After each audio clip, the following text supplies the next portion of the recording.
시68편. 하나님이 일어나시니 원수들은 흩어지며 주를 미워하는 자들은 주 앞에서 도망하리라. 연기가 불려 가듯이 그들을 몰아내소서. 불 앞에서 미리 녹음같이 악인이 하나님 앞에서 망하게 하소서. 의인은 기뻐하여 하나님 앞에서 뛰놀며 기뻐하고 즐거워할지어다. 하나님께 노래하며 그의 이름을 찬양하라. 하늘을 타고 광야에 행하시던 일을 위하여 대로를 수축하라. 그의 이름은 여호와시니 그의 앞에서 뛰놀지어다. 그의 거룩한 처소에 계신 하나님은 고아의 아버지시며 과부의 재판장이시라. 하나님이 고독한 자들은 가족과 함께 살게 하시며 갇힌 자들은 이끌어내사 형통하게 하시느니라. 오직 거역한 자들의 거처는 메마른 땅이로다.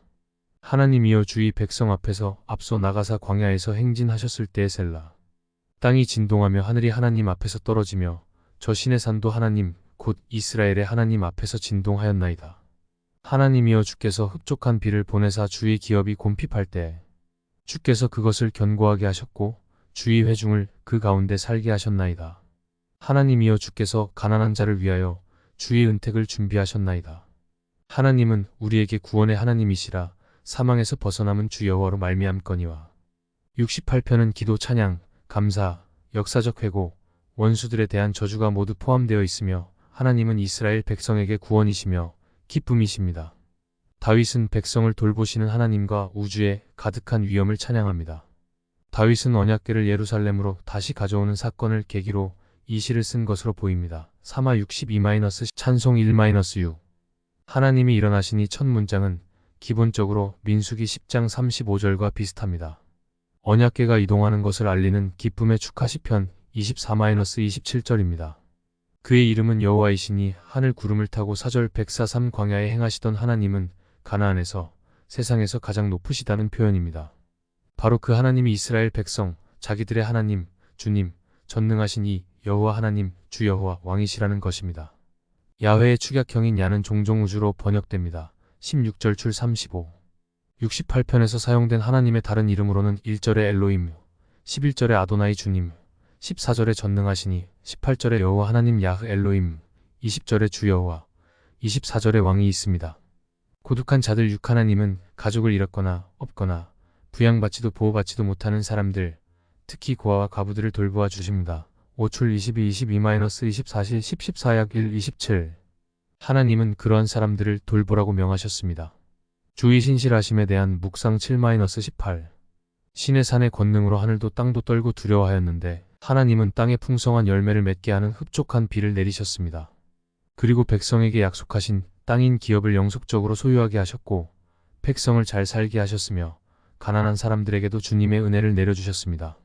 전능하신 분이 이스라엘을 대적하는 가나안의 여러 나라 군대를 맞아 싸워주셨습니다. 적들의 사체가 산을 덮을 정도입니다. 뼈들이 마치 산에 눈이 내리듯 흩어져 쌓이게 하셨습니다.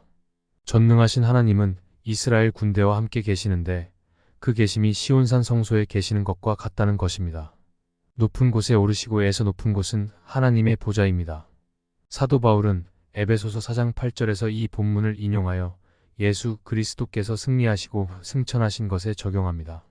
주의 위엄에 대한 찬양 19-31. 감사 없게도 하나님은 자기 백성의 짐을 대신하여 져주십니다. 12-18절에서 그러하듯 백성들의 생존과 직결된 안보 문제 등의 무거운 짐을 져주셨습니다. 그러한 의미에 있어서도 백성들에게 하나님은 구원의 하나님 19이신 것입니다. 이스라엘 백성은 자기들의 역사가 진행되는 동안 막다른 상황에서 하나님의 도우심을 거듭거듭 경험해왔으므로 이처럼 확실하게 말할 수 있는 것입니다.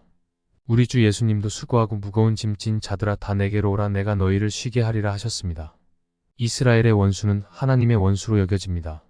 그래서 원수가 가장 높은 언덕 바산이나 가장 깊은 바다로 도망을 가도 하나님은 거기서 잡아 오셔서 자기 백성에게 죽임을 당하게 하실 것입니다. 24절은 하나님의 임재를 상징하는 언약궤가 시온산으로 들어올 때 즐거워하며 기뻐하는 모습입니다. 대상 15-16-28. 27절의 베냐민 지파는 가장 작은 지파지만 행렬의 맨 앞에 섭니다. 그것은 성전이 베냐민 땅에 있었기 때문입니다. 그런가 하면 거기서 다스리는 임금들은 유다 지파에 속했습니다. 이 두 지파는 이스라엘의 대표적 지파로 남쪽 지방에 위치해 있었습니다. 스불론과 납달리 지파는 북쪽 지방에 위치해 있었습니다. 28-35절은 온 세상이 예루살렘 성전에서 하나님을 예배할 메시아의 통치를 고대합니다. 42-4 18-7 40 54 63-7 겔 40장 48장 하기 7습 21-13 65 8 21 22 14 16-19 찬양의 권면 32-35 하나님의 유일하심과 위대하심을 확실히 알게 된 사람은 하나님께 찬송과 영광을 돌리고 온 세상에 선포하지 않을 수 없는 것입니다. 33절에서 다시 한번 하늘 구름을 타신 분 4절으로 언급되는데 하나님은 천둥 가운데서 자기의 소리를 내시는 분이십니다. 29 3-9 그러하신 하나님을 찬양하라는 것입니다. 하나님을 찬양함은 하나님께 영광, 그리스도인의 기쁨입니다.